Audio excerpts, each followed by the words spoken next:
Hola, ¿qué tal? Mi nombre es Gustavo Ornelas Rodríguez, soy profesor e investigador en la Universidad Pedagógica Nacional, Unidad 011.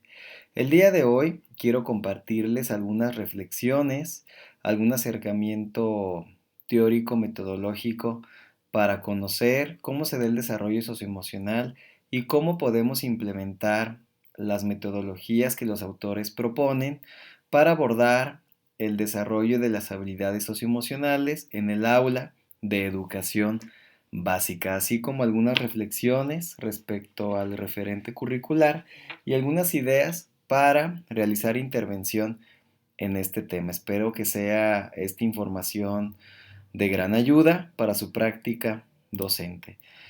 Propongo algunas preguntas como punto de partida. Si queremos nosotros conocer el proceso del desarrollo humano, tendríamos que cuestionarnos cuáles son las dimensiones de ese desarrollo humano, es decir, cómo podemos dividir el desarrollo humano o al sujeto para poder nosotros acercarnos y poder estudiar lo que ocurre en cada una de esas dimensiones. Partiendo de la idea de que somos seres integrales y que esas dimensiones solamente nos permiten tener un acercamiento metodológico para conocer cómo se da ese desarrollo humano. Las dimensiones que tradicionalmente se han estudiado, pues es la dimensión cognitiva, la dimensión afectiva, la dimensión psicomotriz y la dimensión social. ¿Existirán algunas más? Esa es algo que es una pregunta que tendríamos que respondernos. La segunda es, si nosotros quisiéramos ubicar alguna parte de nuestro cuerpo, ¿dónde se ubica lo socioemocional? ¿Qué dirían ustedes? Algunos pues lo relacionan con el corazón, otras personas con las vísceras, otros lo delimitan o lo identifican que está en el sistema nervioso, otros en la piel. Entonces, ¿tú dónde crees que podamos ubicar a lo socioemocional?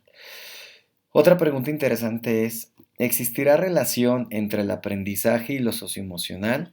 ¿Tú qué dices?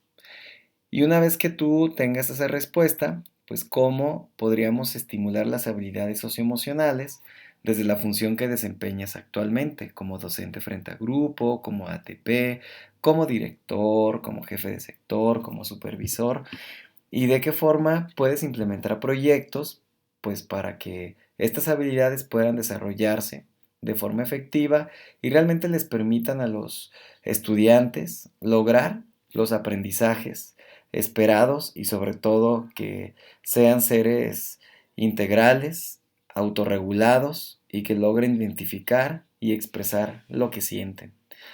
Y en esto de las habilidades socioemocionales, ¿cuál será el papel del educador? ¿Habrá límites de actuación? ¿Qué diferencia tiene, por ejemplo, con un psicólogo, con un psiquiatra, con un trabajador social? ¿Y de qué forma nosotros podríamos realizar intervenciones pertinentes en el aula donde trabajamos y cuáles serían esos límites? Si quisiéramos nosotros dibujar el desarrollo humano, pues ubicamos que el desarrollo es dinámico, es decir, no se detiene, tiene diferentes trayectorias y las dimensiones del desarrollo humano pues están relacionadas entre sí, no podemos dividirlas. Y si yo realizo alguna intervención desde lo cognitivo, estoy estimulando también lo afectivo, lo social y lo psicomotriz. Es por eso que tendríamos que dibujar ese desarrollo humano como multifactorial, como multidimensional y multidireccional. En cuanto a cómo se va configurando el desarrollo humano, pues este gráfico en movimiento nos permite entender que el desarrollo humano pues está siempre en movimiento y que las diferentes dimensiones del desarrollo se integran entre sí de tal forma que van articulando habilidades, competencias, conocimientos, aprendizajes que le permiten al ser humano adaptarse a las circunstancias que vive. Si yo realizo una intervención desde la dimensión cognitiva, estoy impactando también a la dimensión emocional, a la dimensión social y a la dimensión psicomotriz. Es decir, cualquier intervención que nosotros realicemos está impactando para el desarrollo de funciones y estructuras psicológicas. El reto permanente que tenemos nosotros como seres humanos es lograr este equilibrio emocional.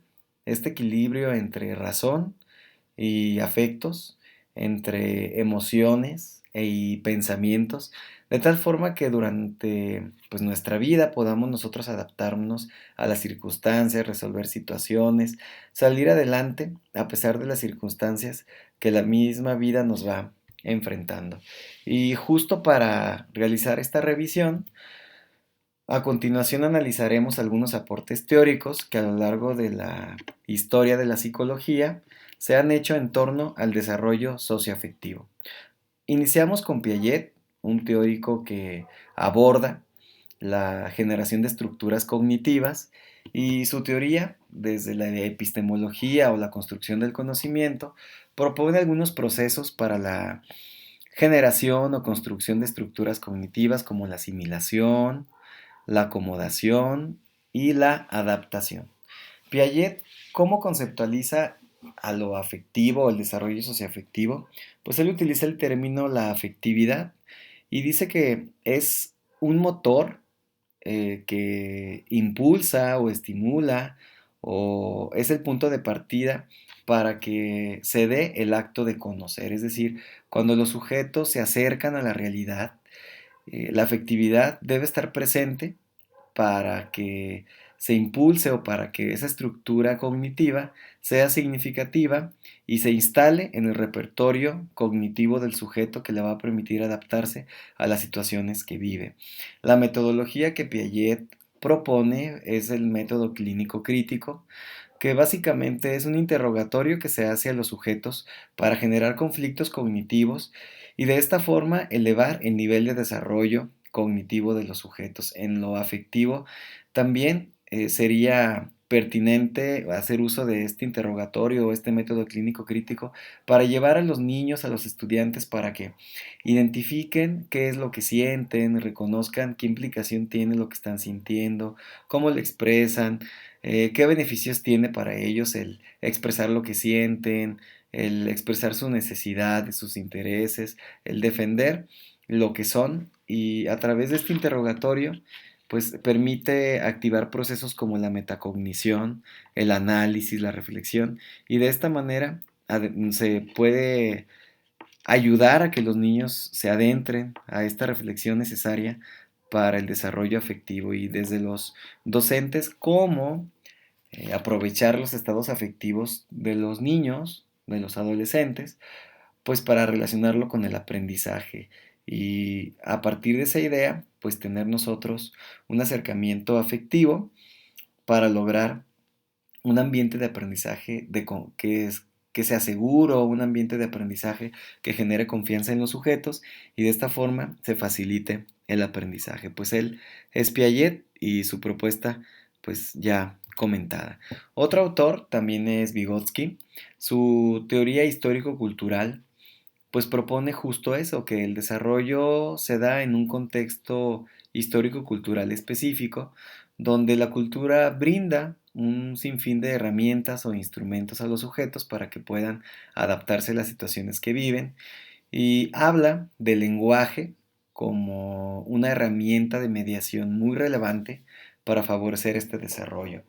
Justo habla del signo como instrumento y el significado como el contenido esencial de la conciencia o en la conciencia, el pensamiento y la vida emocional. Recupera pues no solo las emociones, sino también la relevancia o la conexión con el pensamiento o las funciones psicológicas superiores, la toma de conciencia, pero todo delimitado a un contexto específico. Y la metodología que Vygotsky propone es justo la mediación, donde a través de la zona de desarrollo próximo, donde como profesores, educadores podemos identificar cuál es el nivel de desarrollo real de los sujetos con los que trabajamos, para a través de un andamiaje o estrategias de mediación, nosotros poder lograr ese desarrollo potencial. Y como sugerencia para trabajar lo emocional, pues el lenguaje por excelencia nos permite expresar lo que sentimos de forma oral, verbal, de forma escrita e incluso no verbal y de esa forma poder identificar qué significados o signos existen en torno a las emociones. Otro autor, también muy importante, Sigmund Freud. En su teoría de la personalidad, identifica estos tres componentes, el ello, el superyo y el yo. El ello como el conjunto de impulsos que ocurren en los sujetos, el superyo como las reglas que la sociedad va imponiendo, el sujeto va asimilando, y el yo como la síntesis de esa personalidad que se va configurando entre el ello y el superyo, y de esta forma pues es la estructura básica de la personalidad. Y pues nosotros nos desenvolvemos, nos desempeñamos en nuestro actuar cotidiano y en las relaciones con los demás podemos identificar que hay mucho material inconsciente que se manifiesta en esas relaciones que establecemos con los demás. Por eso es importante que desde Freud, en este asunto de lo socioemocional, trabajemos con la introspección o la toma de conciencia, es decir, vamos a llevar a los sujetos para que identifiquen sus estados afectivos, reconozcan cuál es la causa de ese estado afectivo, a través de actividades que impliquen ese análisis personal y sobre todo del tipo de relaciones que establezco con los demás. Otro autor que también es muy importante es Bowlby. Él habla de los vínculos afectivos y propone en su teoría que los sujetos, desde que nacemos, desarrollamos estos vínculos y nosotros tenemos una relación emocional con nuestra figura cuidadora o con nuestro cuidador o cuidadora. En este caso puede ser papá, mamá u otra persona que cumpla con esta función. Y él habla que a partir de estos tipos de apego que nosotros desarrollamos, pues se va a caracterizar mucho de nuestra vida afectiva en la adultez y propone algunos tipos de apego. Por ejemplo, está el apego seguro, el apego ansioso ambivalente, el apego ansioso evitativo y el desorganizado. El apego seguro pues es cuando la madre o el cuidador atiende las necesidades básicas, en este caso del pequeño, del bebé, y no está con la intención como de sobreprotegerlo o de ante cualquier señal estar como sobre el niño o niña para poder atender esas necesidades. Eso sería el apego ansioso. Y el apego ansioso ambivalente pues es a lo mejor cuando en algunas ocasiones soy como muy sobreprotector y otras veces hago como evitación o me alejo de las necesidades que está expresando el menor. El ansioso evitativo pues es cuando ignoro todas las señales emotivas o afectivas del niño y pues no se genera un vínculo sano, un vínculo seguro, porque pues estás evitando relacionarte y pues se está generando ese como aislamiento afectivo o ese abandono emocional. Y finalmente el desorganizado, donde no existe una intervención sistemática sobre las necesidades que está expresando el niño y a partir de eso, bueno, genera justo ese como desorden en el comportamiento y pues se relaciona mucho a lo mejor con relaciones que están orientadas más como a la inestabilidad. Lo que tendríamos que buscar nosotros es generar lazos de interdependencia emocional. Un extremo sería la codependencia emocional, donde yo siento o experimento la necesidad de estar obsesivamente con alguien o de saber dónde está esa persona cuando no está conmigo, o saber qué está haciendo, o por ejemplo llegar a pensar de que sin mí la otra persona no puede vivir, eso es la codependencia emocional. Y el otro extremo es la independencia emocional, donde yo no genero vínculos afectivos con nadie, prefiero evitar como las relaciones sociales, las relaciones afectivas, y pues vivo en esa independencia emocional. Lo ideal es llegar a la interdependencia emocional, donde se genere realmente una intimidad emocional con el otro. ¿Qué es la intimidad emocional? Pues es tener la capacidad de fusionarte y alejarte del otro, pero sin dejar de ser tú mismo.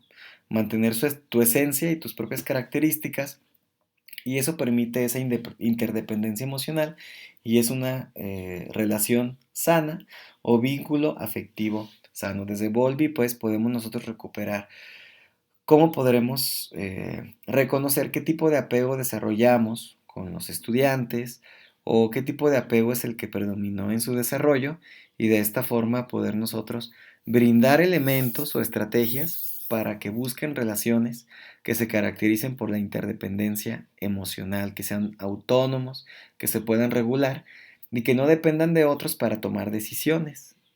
Y a partir de eso, pues, tener relaciones afectivas más sanas. Otro autor es Erik Erikson, que él introduce pues el término de las crisis. En el desarrollo de los sujetos vamos a experimentar siempre crisis y podemos identificar dos tipos de crisis. Una es la crisis normativa y otra es la crisis no normativa. La crisis normativa es la que se espera que ocurra pues con el cambio de una etapa del desarrollo a otra y pues son crisis necesarias, por ejemplo como la crisis de la pubertad, pues para que el desarrollo continúe. Y las crisis no normativas es por ejemplo cuando alguien pierde un ser querido o cuando a lo mejor en algún accidente pierde un miembro de su cuerpo y a partir de eso tiene que hacer adaptaciones en su desarrollo y pues desvía ese trayecto, esa trayectoria de desarrollo. Y estas crisis surgen pues de acuerdo con el nivel de maduración de la persona en un momento determinado y pues se van a resolver a partir de sus características de desarrollo. Desde Erickson podríamos extraer estrategias como la resolución de situaciones en un proceso de socialización para que se puedan atender estas crisis. Es decir, vamos aprovechando las situaciones que ocurren de forma cotidiana en el aula para que a partir de eso los niños, los adolescentes, los estudiantes puedan aprender formas de negociación, formas de resolución de situaciones y revisen las alternativas que hay para atender esas situaciones y puedan hacer una evaluación pertinente de lo que está ocurriendo y puedan de forma autónoma o de forma autorregulada poder resolverlos. Esa fue la propuesta de Erik Erikson. Pasamos ahora a Henri Vallon. Él también es un teórico que habla del movimiento expresivo y pues habla justo que nuestro movimiento está cargado por un tono afectivo, un tono emocional, y a partir de lo que ocurre en el movimiento, pues dice que no solamente es una pura descarga fisiológica, tiene un significado afectivo nuestro movimiento, nuestro cuerpo, y él habla de tres niveles de tono muscular. Hipotonía, es decir, cuando el músculo pues está flácido, nuestros estados afectivos están disminuidos, por ejemplo, como la tristeza, que no tenemos como ganas de hacer las cosas. Otro es la isotonía, es un punto intermedio, es decir, no estoy con una energía muscular, un tono muscular como muy tenso, ni tampoco un tono muscular muy débil, y nos permite pues quizá adaptarnos a las situaciones de una forma como más equilibrada, ¿no? Y la hipertonía es cuando tenemos como mucha tensión muscular, que incluso por ejemplo cuando alguien se acerca con nosotros y establece un contacto físico, hasta brincamos o hasta respondemos, ¿no? Con un golpeteo del brazo y de esa forma el tono que está cargado en nuestro cuerpo pues se descarga, ¿verdad? O cuando estamos constantemente, por ejemplo, moviendo nuestra pierna o sentimos mucha tensión en cuello, en cabeza, es decir, los músculos están cargados de mucho tono o tienen la característica de la hipertonía. Y nosotros cuando entramos a los grupos, pues podemos identificar grupos que son o que tienen la característica de que están como muy hipertónicos, es decir, como tradicionalmente decimos, están como muy inquietos, muy acelerados. Y la idea es aplicar estrategias a través de técnicas psicomotoras pues para regular ese tono muscular y llevarlos a que regulen esa intensidad y puedan tener mejores condiciones para el aprendizaje. O también para los casos en donde experimentan hipotonía, pues el implementar estrategias para cargar de tono muscular a través a lo mejor de un salto, a través de un movimiento de manos, poder cargar de ese tono muscular y que puedan ellos atender situaciones relacionadas con el aprendizaje. ¿Qué propuesta metodológica desde Henri Vallon podemos recuperar? Pues es trabajar con la corporeidad, con las habilidades psicomotoras y, por ejemplo, a través de un salto de cuerda, poder trabajar la autorregulación o a través de alguna actividad que implique el contacto con nosotros, como una ronda, pues también estamos trabajando la expresión de las emociones, la toma de decisiones. Otro autor, no menos importante, es Kohlberg. Habla de el desarrollo moral. Su teoría del desarrollo moral, bueno, propone estos tres niveles El primer nivel es la nivel preconvencional, que se caracteriza por el egocentrismo. Un segundo nivel es el convencional. Y bueno, tal cual como a partir de un acuerdo social puedes llegar a regular tu comportamiento. Y también está el nivel postconvencional o moral, en donde pues ya el sujeto, sin necesidad de alguna indicación de otros o sin necesidad de llegar a algún acuerdo o regla establecida con el grupo, ha comprendido que el respeto, por ejemplo, es un valor universal y que puede regular su comportamiento para ser respetuoso con los demás, y de esta manera pues su desarrollo afectivo se ve beneficiado. ¿Y qué metodología propone? Pues hacer uso de dilemas morales, análisis de caso y solución de problemas, de tal forma que en las aulas pudiera desarrollar estos niveles de desarrollo moral los estudiantes, y además puedan implementar estrategias pues para atender situaciones complejas, injustas, y a partir de las decisiones que tomen, pues poder reconocer las posibilidades de solución o atención de esas situaciones. Otro autor, Garner, que bueno, propone la teoría de las inteligencias múltiples, habla de que tenemos un número, ¿verdad? Diverso de inteligencias: intrapersonal, interpersonal, musical, natural, y que nuestro nivel de desarrollo de estas inteligencias pues son distintos en cada uno de nosotros, y se configura de forma particular y se usan en diferentes grados de manera personal y única. De estas inteligencias, pues las relacionadas con lo afectivo, pues es la intrapersonal y la interpersonal. La intrapersonal, donde tomas conciencia de tus estados afectivos, reconoces cómo estás estructurando las ideas o cómo estás percibiendo la realidad. Y la interpersonal, cómo te relacionas con los demás. Tu comunicación es asertiva, eres tolerante a la frustración, eres empático. Y de esta manera, pues nosotros podríamos implementar estrategias para estimular esas inteligencias. Y la propuesta es justo que la práctica docente sea diversificada y que atienda a todas estas inteligencias. Otro autor que también habla o aborda sobre la inteligencia emocional es Daniel Goleman, y la conceptualiza como la capacidad de reconocer nuestros propios sentimientos y los de los demás, de motivarnos y manejar adecuadamente las relaciones. Específicamente propone que para esto de las habilidades socioemocionales es importante reconocer estos tres procesos. En un primer momento, la identificación de las emociones; después de que ya identifico, lo expreso, y finalmente las controlo, ¿verdad? Que el término quizá más pertinente sería la regulación de esas emociones. Finalmente, para delimitar en cuanto a lo teórico, el modelo que propone Meyer y Solby en 1997 es algo pues muy pertinente, respeta como los aspectos biológicos, psicológicos y sociales, y creo que de aquí podríamos extraer muchas ideas para poder implementar acciones en el aula que acerquen a los niños, a los estudiantes, a desarrollar estas habilidades socioemocionales. La percepción como un proceso súper relevante, y antes de la percepción, la sensación.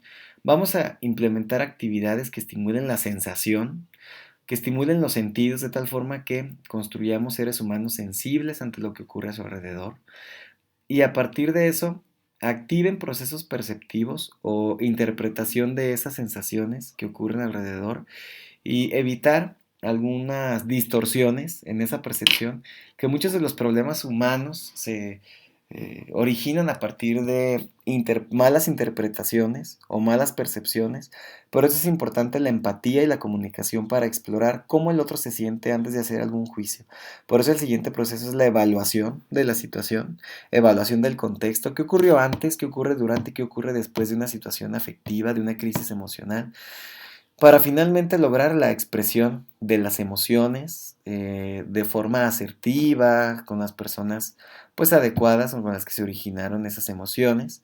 Y finalmente el cerrar este proceso desde sensación, percepción, evaluación y expresión de emociones con la relación con el pensamiento. Es decir, no solamente debe quedarse solo en lo afectivo, solo en las emociones, sino también tendríamos que conectar con la razón o con el pensamiento.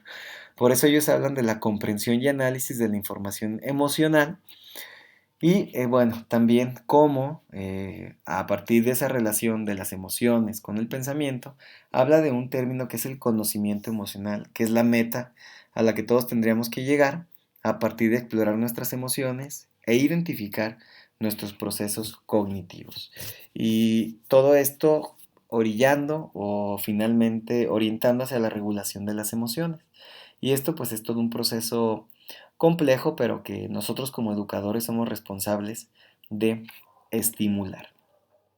Una vez revisado estos aspectos teóricos, las reflexiones que se realizaron, es importante retomar qué se entiende por educación socioemocional. Pues de inicio, pues tendríamos que reconocer que es un proceso de aprendizaje que va a permitir comprender y manejar las emociones, a los sujetos construir una identidad personal, es decir, descubrir quién soy yo y a partir de ese descubrimiento poder mostrar atención y cuidado hacia los demás, poder colaborar, establecer relaciones positivas, tomar decisiones responsables y aprender a manejar situaciones que van a ser retadoras de manera constructiva y ética. El enfoque que se propone pues es desde una visión humanista, donde se pueda dialogar acerca de los estados emocionales, pero siempre identificándolos primero en uno mismo. Yo no puedo trabajar lo socioemocional si no trabajo con mis propias emociones, si no desarrollo mis propias habilidades como la resiliencia, la tolerancia a la frustración, la empatía, de tal forma que pueda yo implementar este tipo de estrategias.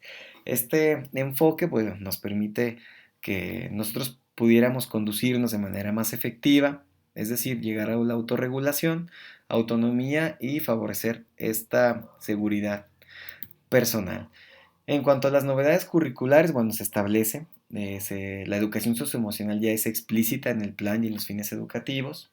Se dan algunas fichas de trabajo, estrategias, orientaciones didácticas para poder abordarlo. En el perfil de egreso se incluye el aspecto de lo socioemocional. En el mapa curricular hay un espacio y tiempo destinado para la educación socioemocional, aunque sabemos que la mejor oportunidad que tenemos para trabajar con esto socioemocional pues esa es en la interacción cotidiana o diaria con los estudiantes, porque cuando yo tengo contacto con otro ser humano, desde ahí estoy trabajando con lo socioemocional, en la forma en la que me comunico, en la forma en la que me presento ante los demás, la forma en la que resuelvo situaciones, la forma en la que colaboro, estoy trabajando lo socioemocional. Y bueno, la idea es que se trabaje como un área de desarrollo, no como una asignatura o una disciplina, sino es un área de desarrollo pues transversal y que tiene que ser evaluada cualitativamente. En secundaria, por ejemplo, se retoma en el área de tutoría, se enriquece con el enfoque de educación socioemocional, pues para que se sigan promoviendo las dimensiones en los estudiantes. Y además también hay continuidad con media superior. ¿Cuáles son los componentes de esta educación socioemocional? Bueno, propone estas habilidades. Número uno, el autoconocimiento. Dos, la autorregulación. Tres, la autonomía. Cuatro, la empatía. Y cinco, la colaboración. En este marco de aprender a hacer, aprender a hacer, aprender a convivir, aprender a aprender. Y pues no solamente son situaciones aisladas, sino también implica convivir o estar en una sociedad. ¿Qué habilidades podemos nosotros reconocer a partir de lo que se sugiere en el modelo? Pues en el autoconocimiento, la atención, conciencia de las propias emociones, autoestima, aprecio y gratitud, bienestar. En cuanto a la autorregulación, pues procesos de metacognición, expresión de las emociones, regulación de las emociones, autogeneración de emociones para el bienestar y la perseverancia, muy importante para este proceso de autorregulación. Y si queremos nosotros, pues, desarrollar estudiantes autónomos, pues tendríamos que trabajar con el desarrollo de la iniciativa personal, que identifiquen sus intereses, busquen soluciones, sean líderes, sean abiertos, flexibles, tomen decisiones, asuman compromisos y sobre todo reconozcan que pueden hacer ellos las cosas por sí solos o en colaboración con apoyo de otros. La empatía como habilidad también importante para pues que se dé relaciones sanas donde genere bienestar, trato digno hacia los otros, tomar una perspectiva en situaciones de desacuerdo o conflicto, también defender como las propias posturas, reconocer cuando tenemos prejuicios asociados a la diversidad y poder nosotros ir más allá de lo que se observa a primera vista, sino comprender al otro, entender que es diverso, que es distinto a mí y aún así podemos convivir y desarrollar esta sensibilidad hacia las personas, grupos que sufren algún tipo de exclusión o discriminación, y el cuidado de otros seres vivos y de la naturaleza como parte de los procesos empáticos. La colaboración también como otra habilidad socioemocional que se va a facilitar gracias a la comunicación asertiva, el promover la responsabilidad, la inclusión, la resolución de conflictos y la interdependencia que ya habíamos comentado. Como propuesta didáctica a partir de esta revisión, bueno, yo les sugiero el que primero tendríamos que realizar un diagnóstico en el grupo con el que vamos a trabajar para reconocer cuál es el nivel de desarrollo de las habilidades socioemocionales ya comentadas. A partir de esto, pues seleccionar un autor o varios autores para elegir una metodología de trabajo que nos permita realizar una intervención pertinente en el aula, incluir en nuestra planificación, en nuestras secuencias didácticas, en las situaciones que nosotros diseñemos, estos referentes teóricos y metodológicos, para que en las situaciones que nosotros generemos desde las actividades de inicio, desarrollo y cierre, aprovechemos esa oportunidad que tenemos de interactuar con los estudiantes, con los niños, con las niñas, con los adolescentes y las adolescentes, pues para que se generen espacios ricos, unos ambientes de aprendizaje cálidos, pertinentes, que estimulen estas habilidades socioemocionales y el uso de recursos de manera diversificada y que podamos diseñar material pertinente, pues nos va a enriquecer esta práctica docente. Y claro, sin dejar a un lado la evaluación, el diseño de instrumentos que nos permitan reconocer cómo estas habilidades socioemocionales van evolucionando a partir de nuestra intervención durante el ciclo escolar y reconocer que son sujetos más empáticos, más asertivos, que toleran la frustración, que expresan lo que sienten, que identifican sus estados afectivos, que son seres autorregulados y a partir de las estrategias que podamos implementar nosotros, pues tener mejores resultados en cuanto a desarrollo y aprendizaje. Finalmente, bueno, tenemos algunas reflexiones. Si identificamos que para trabajar lo emocional el primer punto de partida soy yo mismo, ¿cómo trabajas tu propio desarrollo socioemocional? ¿Qué haces para identificar, expresar y regular lo que sientes? Cuando expresas lo que sientes, ¿cómo lo haces? ¿De forma agresiva? ¿De forma pasiva? ¿De forma asertiva? Que sería lo ideal. Habrá que reflexionar sobre eso. Además, ¿qué instrumentos? Porque pues sabemos de que existen pocos instrumentos para hacer diagnósticos o para evaluar la evolución de las habilidades socioemocionales. ¿Qué instrumentos tú podrías diseñar? Quizá una lista de cotejo, una rúbrica, una escala valorativa, para reconocer de todas las habilidades socioemocionales cuál es el estatus actual del grupo con el que estoy trabajando y cómo va evolucionando o cómo van desarrollándose estas habilidades socioemocionales. ¿Qué elementos debes considerar en la planeación didáctica para estimular el desarrollo de habilidades socioemocionales? ¿Qué aspectos, qué tipo de actividades, qué recursos tendrás que considerar a partir de la revisión teórica que se hizo, a partir de las sugerencias metodológicas que se dieron y a partir de mi propia experiencia también? Y sobre todo reconocer que soy un actor clave desde la escuela para favorecer este tipo de habilidades y sobre todo pues que son para la vida, que les van a permitir a los estudiantes adaptarse a las situaciones que viven. La vida es compleja, la vida es incierta, la vida es injusta y ante ese panorama tendríamos que tener habilidades para la vida, habilidades socioemocionales que nos permitan resolver esas situaciones complejas. ¿Cuáles serán los límites de tu actuación profesional? ¿Hasta qué punto, hasta qué momento tú sí puedes intervenir sobre lo emocional y hasta qué punto no? ¿De qué forma tendrías tú que canalizar, por ejemplo, en algún caso con los profesionales de la salud mental para que puedas atender ciertas situaciones? ¿Cómo puedes observar? Es también algo que tendrías que reconocer. ¿Cuáles son tus límites de actuación?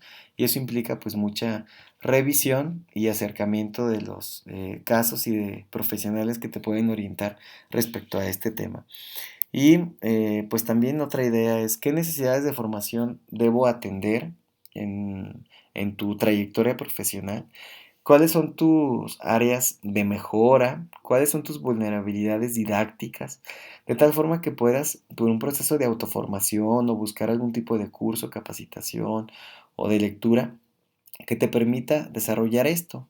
¿Qué es lo que desconoces para que te animes a seguir formándote en este tema y sobre todo el perder el miedo a ir más allá de lo que se sugiere en los programas o en las fichas de trabajo, de tal forma que tu intervención sea pertinente, sea situada y que realmente esté estimulando estas habilidades socioemocionales?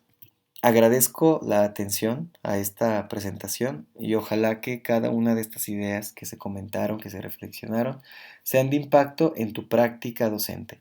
Dejo aquí un correo electrónico de contacto. En dado caso de que tengas alguna inquietud, con gusto la atenderé. Y deseo que tu práctica docente sea diversificada, sea pertinente y que estés en constante autoevaluación y apliques estrategias de mejora para desarrollar estas habilidades socioemocionales. Gracias por tu atención.